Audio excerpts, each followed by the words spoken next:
Yes everyone, how's everyone doing out there?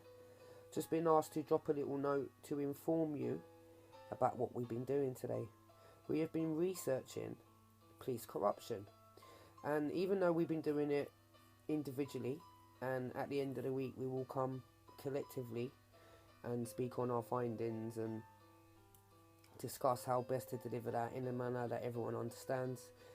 We're looking at the cases we're about to talk about. Some of them have had exposure, some of them have had none. Some of them you have to Google online to get any story about them. It's quite shameful that no bigger outlets have actually picked up on some of these stories. And there's 7 of them which we're going to discuss. I mean, we found 4 that came before that. I mean, there's a whole site online. If you Google deaths in police custody, you get all the list of names that fell victim of the police. We were looking at our first case, which is the Ambrose Ball case. We're going to look at the background, what's being questioned, what's being challenged. I mean, on that one there's quite a lot actually. Adrian McDonald, not a lot to go on, but what we have found, there is questions.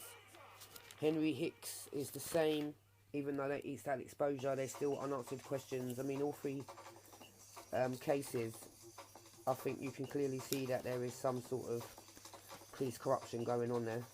I mean, some of the stuff is actually quite outrageous.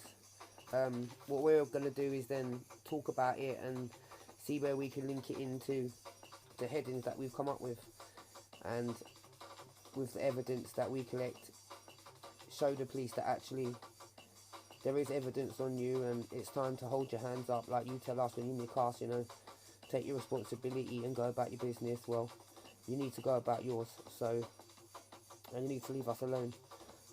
You've got a badge, that's it, you're not above the law, we are all the same, so it's time to check yourself, innit? If anyone is reading this list and they feel like they can add to it, I mean, yeah, go ahead. You can put it at the bottom of the tweet or put it at the bottom of the video or whatever, and we will write them down and we will have a look at them, because it is a people's platform, so it's all about what people think. So please, like, put your opinions forward.